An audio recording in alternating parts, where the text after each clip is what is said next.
I'm going to try my best to reflect on this game. Chelsea 1, Manchester City 3. And I think their scoreline flatters Chelsea. I'm not often like lost for words, but I didn't want to do this match review because that first half was sickening. Like, and I'm trying not to be hyperbolic here. It was sickening. I will talk more throughout this video. I'm going to talk about the lineup, the player performances, that lack thereof, the manager, Frank Lampard, the midfield. I'm just going to have to sort of catch up with myself because I've just turned off the TV. And yes, there was a couple of bright sparks in this game. I'm going to try and be balanced. Something has got to give, man. So anyway, welcome back to Football Therapy. I'm not going to be hyped or amped as usual because I'm very disappointed, upset, angry with this Chelsea team, with what's going on, with Frank Lampard, with the whole thing. You know, the whole thing, man. It's just, something's got to give, mate. Frank Lampard won this game last season, this fixture. He won it. He's beaten big teams. He's got new players, good players. It's not like we've just got a manager who's just come in this last 6 games and only got 1 win or whatever it is. He's beat these teams before. Now, City were magnificent. I'm not going to do another one of these match reviews where Chelsea were awful and, you know, I need to always talk about the opposition. They were magnificent. The first 2 goals from City were just so good. The Gundogan goal, when he turns and puts it in the corner, it's superb. Like, he got man of the match. Gary Neville gave him man of the match. The Phil Foden goal, Kevin De Bruyne just stands Azpilicueta up, nutmegs him. Phil Foden, little touch, near post, first time finish. Delicious football, superb. They had, okay, so this is not making any excuses because you'll see, I'm not in the mood of making excuses today. City had, what was it, 2 game weeks rest. Yes, they were hit by a lot of positive tests and stuff, but they were magnificent. They looked like they had the rest. They were well prepared for this game. They brought Aguero, Mahrez and Fernandinho off the bench. But that team that played today against Chelsea at Stamford Bridge were nothing short of magnificent. But that doesn't mean we have to be so dismal and awful. The golf in class was gargantuan in that first half. Alright, let's take a look at the who scored graphic and who started.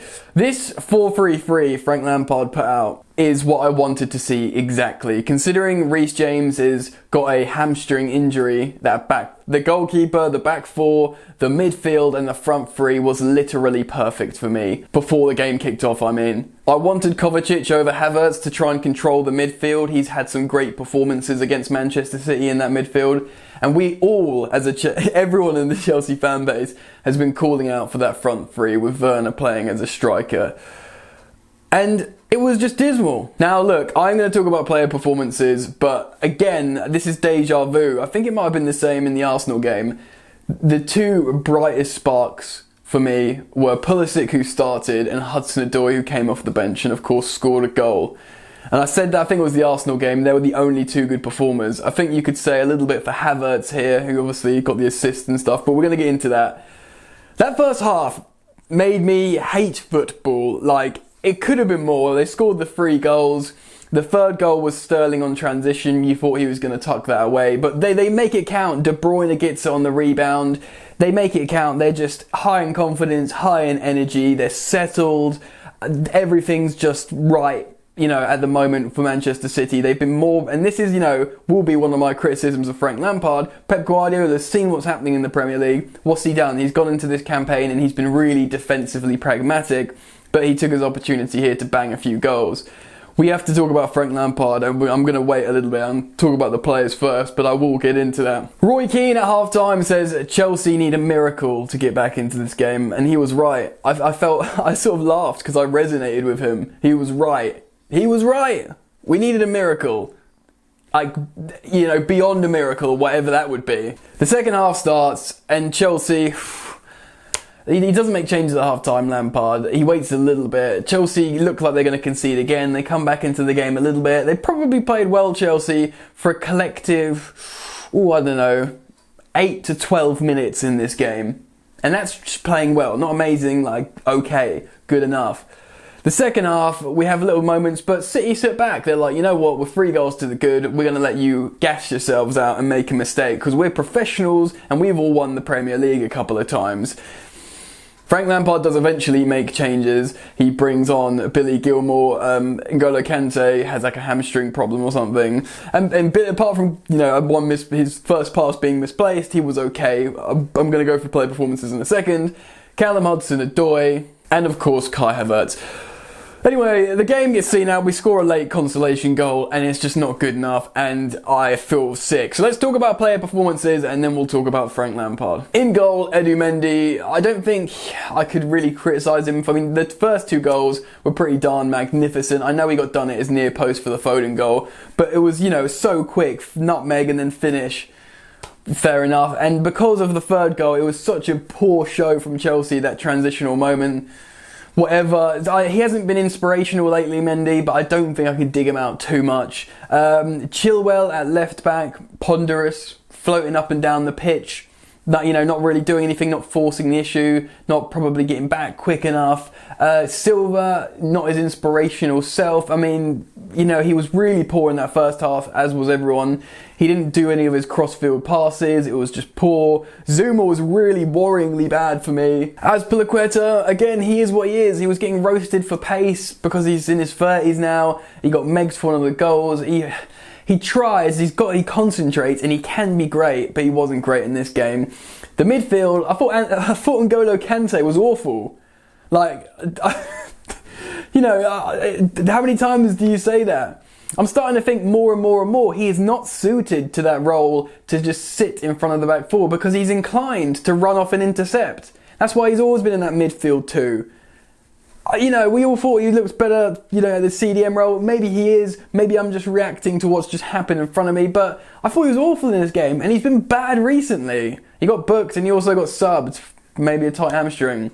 Mason Mount was okay, probably the best of the midfield 3, but that's not saying much. And you know what? He wasn't okay. He was bad, but maybe he wasn't as bad as the other 2. Kovacic, very disappointing.